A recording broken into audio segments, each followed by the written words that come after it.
नमस्कार मित्रमैत्रिणींनो, आज डॉक्टर बाबासाहेब आंबेडकर यांची 135वी जयंती आहे. ह्या जयंतीच्या तुम्हा सगळ्यांना खूप खूप शुभेच्छा. आजच्या या व्हिडिओमध्ये आपण डॉक्टर बाबासाहेब आंबेडकर यांच्या फारशा माहीत नसलेल्या गोष्टी चर्चा करणार आहोत. तुमच्यापासून लपवलेल्या गोष्टी आपण या व्हिडिओमध्ये बघणार आहोत.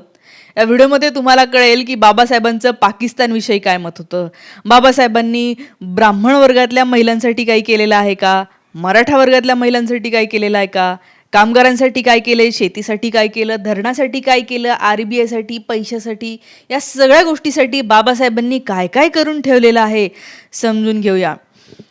तर हे बघा, अनेकदा तुम्ही हे ऐकलं असेल की लोक असं म्हणतात की ते बाबासाहेबांनी त्या एकाच जातीसाठी काम केलं आहे, त्याच्यामुळे त्याच जातीतले लोक बाबासाहेबांची जयंती साजरी करतात.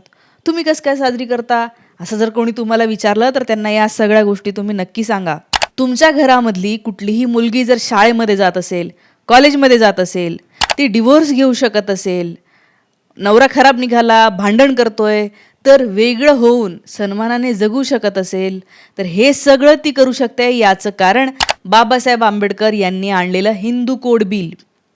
आज महिला जर का वडिलांच्या प्रॉपर्टीमध्ये माझा सुद्धा हक्क आहे, सारखाच हक्क आहे म्हणू शकत असतील, तर ते फक्त आणि फक्त बाबासाहेब आंबेडकर यांच्या Hindu code बिलामुळे.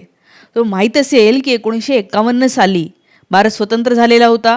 Hindu code bill ज्याच्यामध्ये हे सगळं महिलांचे सगळे अधिकार त्याच्यामध्ये दिलेले होते, हे आणू बघत होतं आपलं संसद. आणि हे बिल येऊ नये म्हणून त्या काळामध्ये मोठ्या प्रमाणावर लोकांनी विरोध केला होता. त्या काळातल्या बातम्या बघितल्या, हे असे कार्टून बघितले तरी तुम्हाला कळेल की बाबासाहेब महिलांसाठी काय करू पाहत होते. आणि त्यावेळची सगळी सनातनी गँग ही महिलांना कसं मागे खेचत होती, महिलांनी कसं घरातच राहावं, शिकून काय करणार आहे, जास्त शिकून शेवटी लग्नच करायचं आहे आणि बाहेरच कशाला जायचं, जॉबच कशाला करायचा आणि डिवोर्सच कशाला घ्यायचा, ह्या सगळ्या गोष्टी आजही महिला ऐकतात. तेव्हा तर किती ऐकत असतील, पण तेव्हासुद्धा बाबासाहेबांनी ह्या गोष्टी आल्या पाहिजे, हक्क मिळाले पाहिजे म्हणून हिंदू कोड बिल आणू बघितलं. शेवटी त्यांना इतका विरोध केला सगळ्या सनातन्यांनी की ते बिल पास होऊ शकलं नाही. ते बिल पास झालं नाही म्हणून बाबासाहेबांनी मंत्रिपदाचा राजीनामा दिला. विचार करा, पहिले कायदा मंत्री होते बाबासाहेब. आज कोणी राजीनामा देतं का की हे बिल पास नाही केलं तर मी राजीनामा देतो, एक मॉरॅलिटी म्हणून की अरे तुम्हाला इतकं कळत नाही की हे बिल किती महत्त्वाचं आहे, हे नसेल होत तर मी कशाला राहू या संसदेमध्ये. त्यांनी राजीनामा दिला होता. नंतर या गोष्टी आल्यात, नंतर या गोष्टीवर कायदे झाले. हे सगळे बाबासाहेबांनी दाखवलेल्या त्या मार्गदर्शनानुसारच झालेले आहे. त्याच्यामुळे त्या सगळ्या महिला ज्यांना आज हे सगळं मिळतंय त्यांनी मनापासून बाबासाहेबांचं ऋण जे आहे ते मानायला पाहिजे. बाबासाहेबांनी कामगारांसाठी काय केलं. तुम्ही जॉब करत असाल, तुम्हाला माहिती आहे जॉबचे कामाचे अवर्स असतात 8. आता आजकाल बाबासाहेबांना न मानणारे लोक वाढले, संविधानाला न मानणारे लोक वाढले म्हणून ते मालक लोक तुमच्याकडून कितीही काम करून घेतात. पण बाबासाहेबांनी असा कायदा आणायला लावला की ज्याच्यामध्ये कामाचे तास 8 तास असतील. तेव्हाची ब्रिटिश शासन संस्था जे होती, फॅक्टरीमध्ये काम करायचे जास्त लोक 15-15 तास काम करून घ्यायचे. कुणीच त्यांना अडवू शकत नव्हतं. मालक म्हणला 10 तास करा, आज 15 तास करा, आज 16 तास करा. कामगार काहीच म्हणू शकत नव्हता, कारण तो मालक आहे, हा कामगार, ह्याला पैसे मिळतात, हा कसं काय म्हणेल. बाबासाहेबांनी कायदा आणायला लावला, थांबा म्हणले, ब्रिटिशांना सुनावलं. कायदा काय आणला, कामाचे तास कमीत कमी 8 वर आणलेलं आहे. म्हणजे 8 तास झाले की कामगार काय म्हणू शकतो, सर माझं झालेलं आहे, मी निघतो. जरी तो मालक असला तरी तो हे नाही म्हणू शकत, मालक इन द सेन्स की जरी तो काम करून घेणारा असेल तरी म्हणू नाही शकत, नाही तू बसच. मध्ये जो कायदा आलेला आहे ना, हे कायद्याचं प्रोटेक्शन, मिनिमम वेज नावाची गोष्टच नव्हती की कमीत कमी किती पगार असावा. मालकाची जेवढी इच्छा झाली तेवढं तो द्यायचा, नाही झाली आज कमी द्या वाटला कमी द्यायचा. मिनिमम वेज ॲक्ट नावाची गोष्ट आणलेली आहे.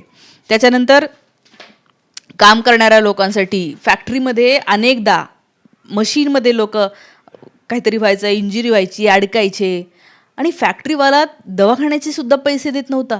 म्हणायचे तुमचे ते आधी पगार दिलेले त्याच्यातनं भागवा. पगारच किती होता एवढा म्हणून भागेल. तर बाबासाहेबांनी कंपेन्सेशन नावाची गोष्ट, इंजुरी झाली तर कंपेन्सेशन आणलेलं आहे. त्याच्यासाठी वर्कमेन्स कंपेन्सेशन बिल नावाची गोष्ट आणलेली होती.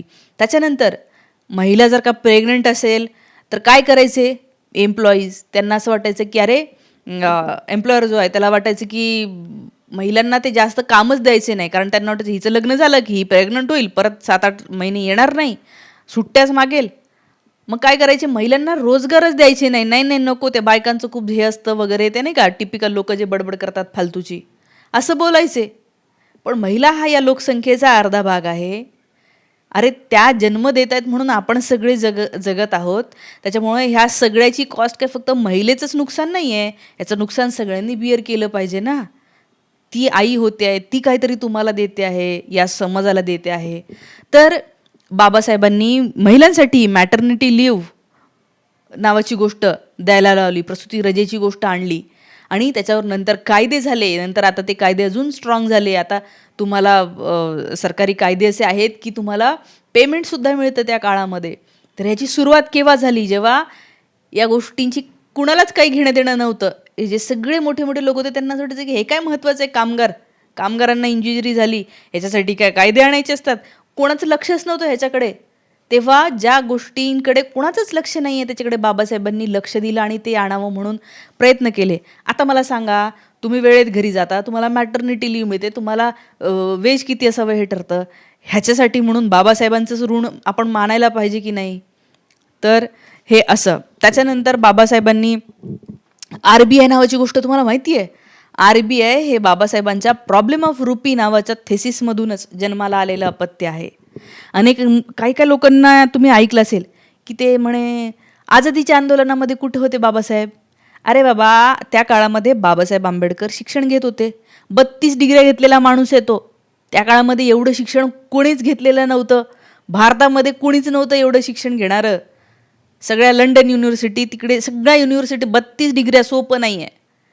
त्यांनी इकॉनॉमिक्सचा अभ्यास केला. पब्लिक फायनान्स म्हणजे काय, पब्लिक फायनान्सचा अभ्यास केला, ज्याच्यामध्ये सरकार जे टॅक्स गोळा करतं त्याचा खर्च कसा करायचा, ते कशावर खर्च करावा याच्यावर अभ्यास केला. थेसिस लिहिलं, प्रॉब्लेम ऑफ रुपी लिहिलं की तेव्हा ब्रिटिश काय करते, किती गोळा करते आणि किती खर्च करते या भारतावर.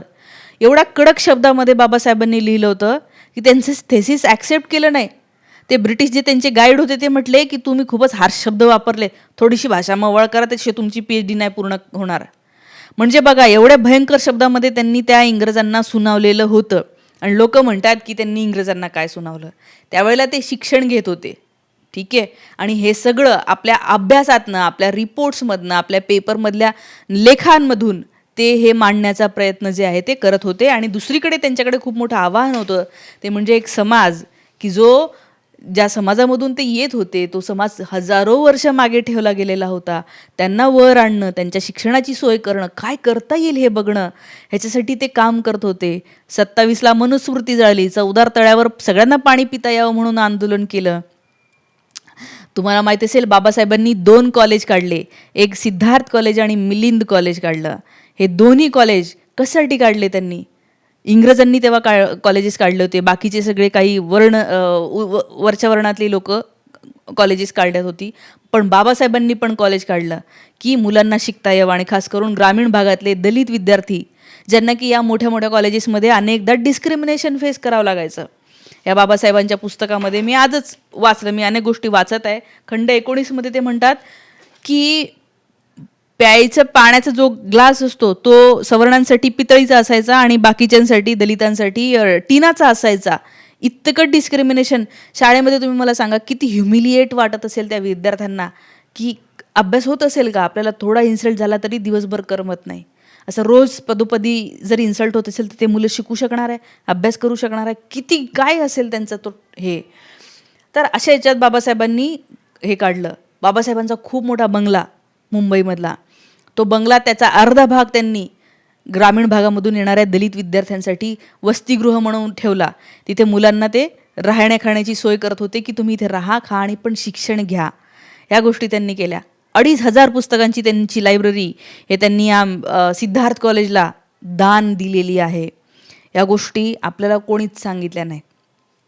बाबासाहेबांना त्रास सहन करावा लागला म्हणून त्यांनी कधीही, ज्यांनी त्रास दिला, ज्या सिस्टीमनी त्रास दिला, ज्या सगळ्यावरच्या जातींनी त्रास दिला, म्हणून त्यांनी त्यांच्याकडे कधीही तुच्छतेने नाही बघितलं. त्यांनी त्याचं रॅशनल ॲनालिसिस केलं की हे का करत असतील, काय सिस्टीम वर्क करते, हे कसं सॉल्व्ह होऊ शकतं. म्हणून त्यांनी संविधान आणलं तेव्हा हे नाही म्हटलं की आमच्या जातीतले लोक सगळ्यात वर राहतील आणि त्या जातीतले लोक खाली राहतील. नाही, सगळ्यांना एकसारखं आणलं, सगळ्यांना अनटचेबिलिटी काढून टाकली. आपण सगळे एक आहोत. अंबानी जरी असेल, मतदान केलं तरी एकच मत पडतं. आपण जरी असो किंवा सगळ्यात गरीबातला गरीब असेल, मतदान केल्यावर एकच मत पडतं. म्हणजे त्या ठिकाणी प्रत्येकाचं मत हे एक आहे. ही गोष्ट बाबासाहेबांनी आपल्याला जी आहे ती दिलेली आहे. त्याच्यानंतर बाबासाहेब आंबेडकरांचं पाकिस्तानबद्दल काय हे होतं. अनेकदा लोक बोलतात ते वाच तुला कळेल. मी सगळं वाचलं. व्हॉल्यूम 8मध्ये पाकिस्तानविषयी बाबासाहेबांनी काय काय लिहिलं आहे. त्यावेळेला भारत स्वतंत्र झाला आणि भारतामध्ये 557 वेगवेगळे छोटे छोटे तुकडे होते. प्रत्येक तुकड्याला वेगळं व्हायचं होतं. सगळ्यात मोठा होता पाकिस्तान. आता हे तुकड्याला एकत्र करण्याचं काम केलं सरदार वल्लभभाई पटेलांनी. पाकिस्तान प्रॉब्लेम थोडा वेगळा होता, शक्य नव्हतं, अवघड होत होतं.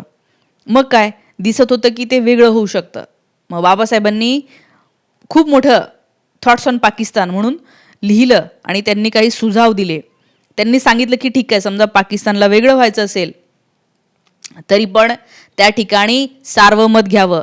तिथल्या लोकांचं मत काय आहे, तिथे सगळ्याच धर्मातले लोक राहतात, फक्त मुस्लिम राहतात असं नाही, हिंदू पण राहतात. त्यांचं सार्वमत घ्यावं. त्यांना विचारावं की त्यांना पाकिस्तानमध्ये जायचं आहे की भारतात राहायचं आहे. त्या लोकांना इकडे यायचं असेल तर त्यांना इकडे येऊ द्या.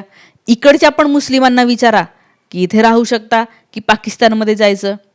इथल्या मुस्लिमांनी चूज केलं की नाही, आम्ही जिथे आहोत तिथेच आम्हाला राहायचं आहे, हेच आमचं आहे सगळं. ते इथे राहिले. बाबासाहेब म्हणले नाही इकडचे मुस्लिम तिकडे जा, तिकडचे इकडे या. तो गोपीचंद पडळकर एवढा मोठा आता आमदार झालेला आहे, त्याला अजून माहीत नाही. हे असं काहीतरी पसरवतात. तेव्हा व्हॉल्यूम 8 वाचा, तुम्हाला कळेल. बरं, बाबासाहेब म्हणले की ओके ठीक आहे, आता ते वेगळे होत आहे. पण समजा काही वर्षांनी त्यांना वाटलं की आपण वेगळं होऊन चूक केली, आपण नव्हतं वेगळं व्हायला पाहिजे. तर त्याच्यावर काय म्हणतात ते की त्यांना जर का वापस यायचं असेल तर परत यायची सुद्धा सोय ठेवावी, ऑप्शन ठेवावा. त्यांना परत एक व्हायचं असेल भारतासोबत, हे सुद्धा त्यांनी मांडलेलं आहे. गांधीजींबद्दलही ते म्हणतात की गांधीजींना सुद्धा पाकिस्तान वेगळा नव्हता पाहिजे. ते म्हणले पाकिस्तान वेगळा करणं हे पाप आहे.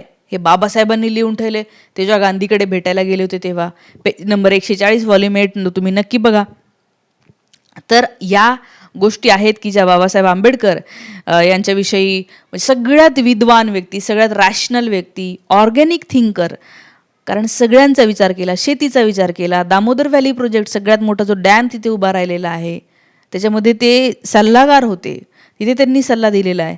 सरकारच्या वेगवेगळ्या कमिटीवर ते होते, खूप वेगवेगळ्या गोष्टीमध्ये. आणि सगळ्यात महत्त्वाचं आपल्याला मिळालेलं संविधान, हे संविधान बाबासाहेबांनी याच्यामध्ये तर सगळेच हक्क दिले आहेत. आज मी बोलू शकते, तुम्ही बोलू शकता, हा हक्क त्यांनी दिला आहे. हा हक्क नव्हता. ब्रिटिशांनी वृत्तपत्र बंद केले होते, ते पण असंच करत होते. वृत्तपत्र बंद कर, हे बोललं का तुरुंगात टाक, ते बोललं का तुरुंगात टाक. आज तेच परत धोक्यात येत आहे. आणि आज एक मोहीम आहे खूप मोठी, बाबासाहेबांच्या विरोधात बोलणारी, बाबासाहेबांना बदनाम करणारी. ते काय एकाच याचे होते, त्यांनी काहीतरी, ते काय त्यांना कळतच नव्हतं, ते कसे हे काहीही बोलतात लोक. त्या प्रत्येकाला माझा व्हिडिओ तुम्ही लिंक तरी नक्की पाठवा. आणि आजच्या दिवशी प्रत्येकाने मनापासून बाबासाहेबांना धन्यवाद द्यायला पाहिजे असं मला वाटतं. तुम्ही कोणत्याही जातीतले असा. आता मला सांगा, या सगळ्या गोष्टींवरनं तुम्हाला काय वाटतं? तुम्ही बाबासाहेबांची जयंती कशी साजरी करता? कमेंट करून नक्की सांगा. शक्य असेल तर तुम्ही चॅनलला आर्थिक मदत करू शकता. धन्यवाद.